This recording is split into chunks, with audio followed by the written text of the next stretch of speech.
भागवत जी में सुखदेव जी महाराज कहते हैं कि भौरे से बात करती और क्या कह रही गोपियां, अरे भौरे काले ना सब काले कपटी होते हैं,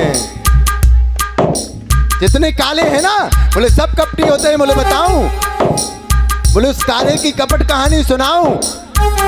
अब रामावतार में वो काला बन करके गया और पूतना किस लिए, सॉरी जो सुपनखा आई थी, सुपनखा आई थी कि हमको विवाह करना है राम से। काले कपटी होते हैं, जैसे आए और तो विवाह रचाने के लिए बेचारी आई थी, विवाह नहीं करना था न करते, लेकिन क्या किया उस स्वरूपा को कुरूपा बना दिया, उसके नाक और कान को काट दिया। अरे बोले छोड़ो उस कपटी की बात, उस काले की बात, बलि तो बेचारा दान करने के लिए बैठा था कि जिसको जो चाहिए ले जाओ।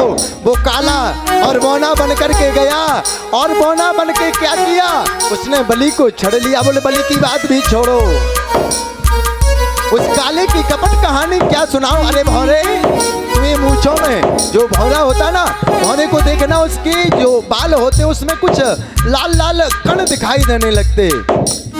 बोले तुम भी जो गुलाब का पुष्प है ना, उसका पराग उसका रस लेकर के आया। अरे काले सब कपटी होते हैं। अब जैसे ही महाराज उद्धव जी ने सुना कि तो सब कुछ जानते हैं कि वही राम है, वही वामन है, उद्धव ने विचार किया इन गोपियों से क्या कहा जाए। उद्धव सौदा हो गयो सुन गोपन के बहनो, ज्ञान बजायो धुन धुबे।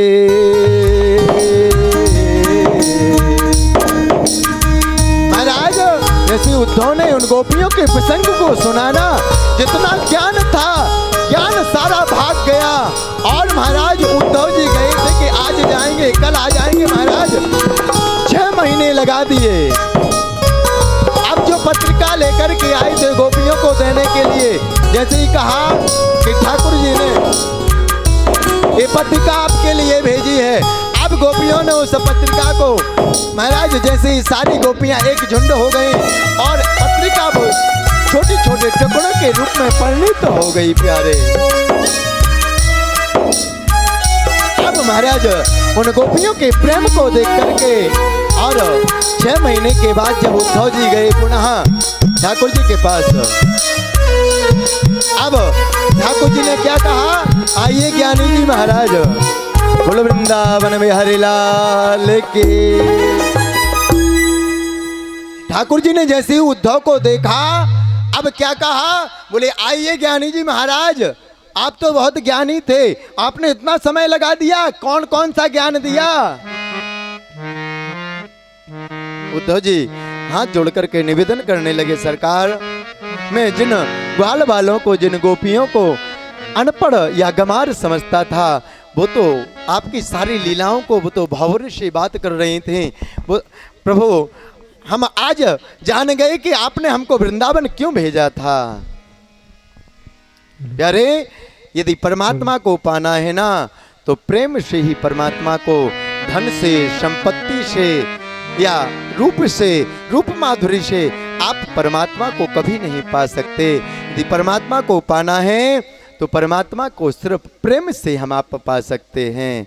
और समय की एक अवधि है महाराज, अस्थि जो प्राप्ति थी, यहाँ पर 10वें स्कंद का पूर्वार्ध समाप्त होता है, उत्तरार्ध में हम लोग प्रवेश करेंगे। ज़्यादा से ज़्यादा लास्ट 10 मिनट, लास्ट इतने में ही सब, क्योंकि आप लोग सब जानते ही हैं। अब महाराज अस्थि प्राप्ति दोनों कहाँ गई, अपने पिता जरासंध के पास गई और जरासंध के पास जाकर के कहा कि जो हमारे स्वामी जी थे उनको मार दिया। जरासंध ने कहते 17 बार आक्रमण किया, एक बार नहीं, मथुरापुरी पर अक्षौणी सेना लेकर के 17 बार आक्रमण किया। 18वीं बार जब पुनः आया और कालेवन को लेकर के आया, जरासंध आदि सब जितने राक्षस थे सबको लेकर के आए। 17 बार क्यों छोड़ा, सुखदेव जी ने बताया परीक्षित से 17 बार इसलिए छोड़ा ठाकुर जी, बार बार छोड़ देते थे। क्यों? बोले जितने दैत्य हैं ना, ये जाएगा ना तो ये पुनः दैत्यों को एकत्रित करके लाएगा और हमको कहीं नहीं जाना पड़ेगा, हम अपने घर में बैठे बैठे ही दैत्यों का संहार कर देंगे। 17 बार इसलिए छोड़ा। 18वीं बार ब्राह्मणों को अनुष्ठान में बिठा दिया जरासंध ने और कहा यदि हम विजयी हो गए, हम जीत गए ना, तो इतनी संपत्ति देंगे कि माला माल कर देंगे, गरीब ब्राह्मण कोई नहीं रहेगा, अमीर हो जाएंगे। जैसे हमारी माताएं दे रही ना, चकाचक दे रही, हमको विश्वास था देंगी और दे रही हैं। हमको लगता है इनको पूड़ी खाने की इच्छा है। अब आपको विशेष बात सूचना दे दूं, कल सुदामा चरित्र होगा, आदि कथाएं भगवान की होगी। और जो आप लोग सहयोग देना चाहते हो भंडारे में, यदि आप लोग सहयोग देंगे तो परसों हम भंडारा करेंगे, क्योंकि यथार्थ है हमारे पास जो आय आई है, समिति के हमारे सदस्यगण विराजमान हैं, आय एकदम कम है और खर्चा है 40,000 पेमेंट हमको नगद करना है। और यदि हम भंडारा कर रहे तो 80 पे पड़ेगा और उतना अपने पास है नहीं, अपन ठहरे गरीब ब्राह्मण।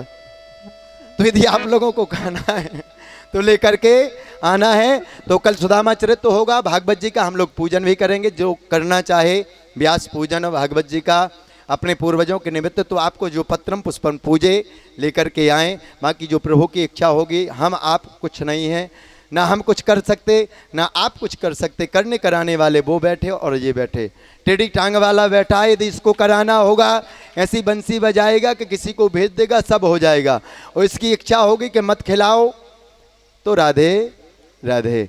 तो महाराज यहाँ 18वीं बार जैसे ही ब्राह्मणों को बिठा रहा और ब्राह्मणों को जैसे ही बिठा रहा, ब्राह्मणों से कहा इतना धन देंगे, इतना धन देंगे कि माला माल कर देंगे, और यदि पराजित तो हो गए ना तो मौत के घाट पर उतार देंगे। ब्राह्मणों ने ठाकुर जी की स्तुति की और प्यारे जो ठाकुर की शरण में चला जाता है ना, उसके ऊपर ठाकुर कृपा करते हैं। ठाकुर जी से की स्तुति की, कृष्णाय वासुदेवाय हरे परमात्मने प्रणतक क्लेशनाशाय गोविंदाय नमो नमः। कहते यदि किसी प्रकार के कोई क्लेश हों, शारीरिक बाधाएं हों, और इस मंत्र को प्रतिदिन यदि पढ़ा जाए ना, सारी बाधाएं समाप्त हो जाती हैं। भगवान के इसमें नाम है कृष्णाय, हे कृष्ण, हे वासुदेव, हे जगतपते, हरे, हे हरि, हरे परमात्मने, हे परमात्मने प्रणतः, हे प्रभु हम आपकी शरण में किस प्रकार आए, जैसे साष्टांग हम लोग प्रणाम करते हैं ना, प्रणतः क्लेश, हमारे क्लेशों को क्या करो,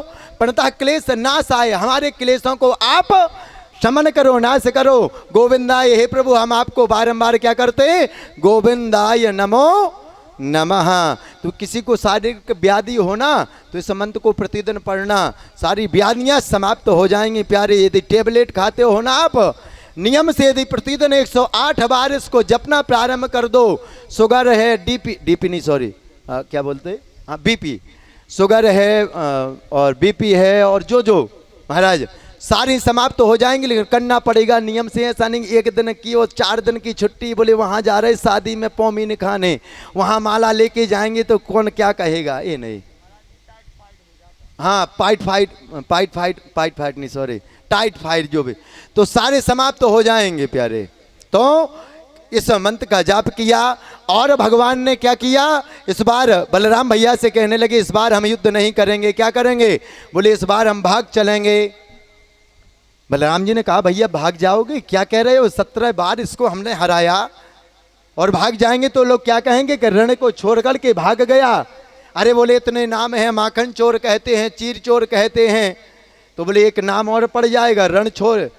और भगवान ने उन ब्राह्मणों की स्तुति को सुनकर के, मैंने एक दिन बताया था इसीलिए कि किसी से बुरा नहीं बोलना चाहिए, लेकिन विशेषकर ब्राह्मणों से तो कभी बोलना ही नहीं चाहिए। मैं नहीं कह रहा हूं भैया, आप लोग सोचो कि पंडित जी ठहरे, ये तो अपनी मतलब, मैं नहीं कह रहा हूं।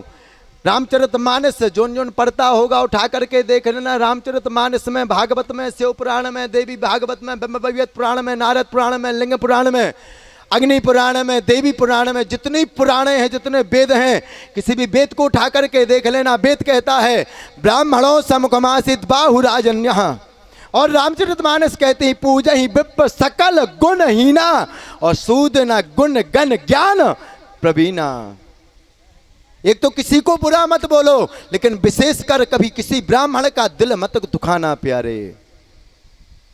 जब इस प्रकार से कहा, बोले ब्राह्मणों की उन स्तुति को हम यदि ठुकरा देंगे तो कौन सुनेगा। अब इस प्रकार से कहा और बोले हमने द्वारका में एक टापू पर एक पुरी का निर्माण किया है और हम लोग वहाँ पर चल के रहने लगेंगे। बोले भैया तुम्हारी लीला तुम ही जानो। और कहते पहाड़ पर चढ़ गए। पहाड़ पर चढ़ के और कहते जो काले वन था, काले वन ने पीछा किया। भगवान मुचकुंद जो थे, भगवान मुचकुंद की गुफा में गए। मुचकुंद कौन थे? कहते देवताओं के साथ इन्होंने युद्ध किया था। युद्ध हुआ जब, और देवताओं से कहा कि हम अब नींद लेना चाहते हैं, सोना चाहते हैं, हमको निद्रा देवी सता रही, और हमको ऐसा वरदान दे दीजिए कि जो हमारी नींद में कम नींद, हमारी पूरी नींद होने से पूर्व हमको जलाए और वो भस्म हो जाए। महाराज आशीर्वाद दिया। ठाकुर जी ने अपना पीताम्बर लिया। मुचकुंद महाराज सो रहे थे, उड़ा दिया। कालेवन पीछे से आया। कालेवन ने सोचा कि देखो थक गया, आकर के सो गया। पद प्रहार किया, मुचकुंद जी जागे और जैसे ही कालेवन के ऊपर दृष्टि गई, कालेवन का उद्धार किया और भगवान पहाड़ के माध्यम से द्वारका में जाकर के द्वारकाधीश बन गए। बोलो द्वारकाधीश भगवान की जय हो। अब महाराज द्वारकाधीश बनकर के विराजमान हुए और अब यहाँ बलराम जी का विवाह हुआ। रेवत नाम के जो राजा हैं उनकी पुत्री रेवती से, रेवती मैया से बलराम जी का विवाह हो गया। क्यों? बलराम जी बहुत अच्छे थे, स्वभाव के, गुणों के, कभी चोरी नहीं करते थे। और महाराज आजकल यदि जब बालक विवाह योग्य हो जाता ना तो कहने लगती, माता विशेषकर समझाती है, बेटा सुधर जाओ, तुम्हारी जो लक्षण है ना, कुंडली नहीं उतरेगी, कुंडली सुधर जाओ, समझाने लगती माताएं। अब ठाकुर जी के लिए कोई नहीं आ रहा है। क्यों? बोले इनके ना माता पिता का पता। कोई कहता है देवकी वसुदेव के हैं, कोई कहता है नंद यशोदा के हैं, और प्रारंभ से ही माखन की चोरी की, कपड़ों की चोरी की। बोले इसको कौन अपनी बेटी देगा। अब महाराज विवाह नहीं हो रहा। यहाँ भीष्मक जी हैं, राजा भीष्मक के पांच पुत्र हैं।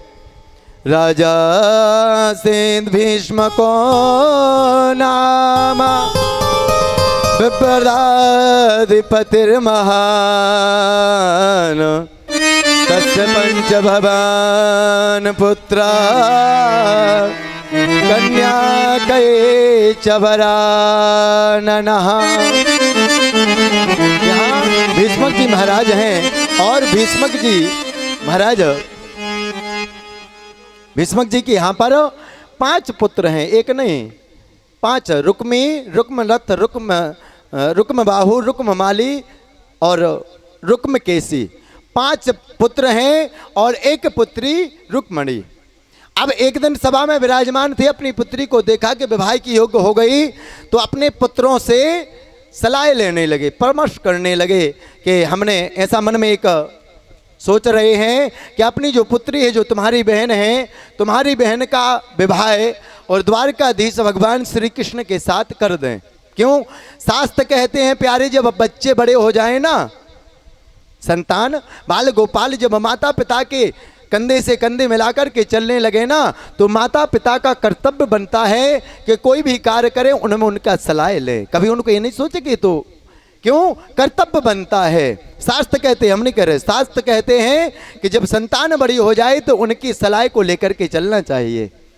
अब 5 पुत्रों से पूछा, 4 पुत्र तो कुछ नहीं बोले, लेकिन जो रुक्मी था, रुक्मी कहने लगा उस भगोड़े से, उस चोर से, उसके ना माता का पिता, ना पता ना उसके पिता का, बोले उससे मैं अपनी बहन का विवाह करूंगा। अब जब इस प्रकार से कहने लगे, अब भीष्मक जी ने कहा भैया मेरी बात सुनो, यदि आप किसी के अच्छा नहीं कह सकते ना, तो आपका बुरा कहने का अधिकार नहीं है। किसी की बालक की यदि कुछ अच्छा हो रहा है, विवाह हो रहा है, और यदि आपके कहने से अच्छा हो जाए तो उसमें आप बुरा मत बोलो। आपको अपना विवाह नहीं करना, बहन का विवाह नहीं करना, मत करो, लेकिन दूसरे के लड़के पर या किसी दूसरे की लड़की पर कभी बुरे शब्दों का उपयोग मत करो कि उसका लड़का ऐसा है, वो तो वो करता है। क्यों? एक दिन प्यारे वही जो हम लोग बोते हैं ना इस संसार में, वही प्यारे हम लोगों को एक दिन काटने के लिए मिलता है, एकदम यथार्थ है। हम लोग कहने लगते ना महाराज हमको दुख बहुत होता, प्यारे हम लोगों ने कुछ गलतियां की होगी, कुछ दुख हमने किसी को दिया होगा, वही दुख बल्दे के रूप में वो हम लोगों को प्राप्त होता है प्यारे। अब कहा बोले किससे करना, बोले दम घोष पुत्र शिशुपाल से हम अपनी कन्या का विवाह, अपनी बहन का विवाह करेंगे। बोले ठीक है। अब गए महाराज और शादी फिक्स हो गई। यहाँ रुक्मणी मैया भगवान के नाम का और भगवान के नाम का गुणवाद कर रही हैं। अब महाराज रुक्मणी मैया ठाकुर जी के नाम का गुणवाद कर रही हैं। अब भाभियों से कहा कि यदि हमारा विवाह ठाकुर जी से नहीं हुआ ना तो हम अपने प्राणों को त्याग देंगे। प्यारे आप लोग ध्यान पूर्वक सुनना, जो हमारी बहनें बैठी हैं, विशेषकर हाथ जोड़ के निवेदन है, क्यों हम अपने अपने बेनिफिट की बात बहुत जल्दी सुनते। हाथ जोड़ के पैर छू के साष्टांग प्रणाम करके आप लोगों से मेरी जो बहनें बैठी, छोटी बड़ी दीदियां बैठी, कभी भी ठाकुर कौन है? ठाकुर जी साक्षात नारायण हैं और रुक्मणी साक्षात लक्ष्मी हैं। हम आप बोली जब रुक्मणी मैया ने भाग के शादी की तो बोले हम कर लें। प्यारे में आए दिन देखता हूँ जो भाग करके करते ना, 2-4 साल में या तो वो गोविंदाय नमो नमः हो जाते, या वो हाँ या तो उनका डिवोर्स तलाक हो जाता है, या तो उनका या उनके जीवन में महाराज खटपट चलती रहती। तो प्यारे कभी भी ऐसा मत करना। जहाँ पर माता पिता चुनेंगे ना, जहाँ हमारे बूढ़े बड़े बुजुर्ग चुनेंगे, उसमें कभी कोई दुख नहीं आएगा प्यारे। क्यों? वहाँ पर 10 लोगों का आशीर्वाद मिलता है प्यारे। और यदि हमने इस प्रकार के कोई गलत कर्म किए ना तो उसके पाप के भागीदार हम होते हैं और उसका कोई भागीदार नहीं होता। रुक्मणी मैया ने एक पत्र भेजा। क्यों? वो चिट्ठी का था एक संदेशा, पता किसन का न था। वो कृष्ण विहर में इसलिए रुक्मणी डाल रही थी आंसू। अगर मोबाइल होता तो नंबर डायल होता, अगर मोबाइल होता तो नंबर डायल होता।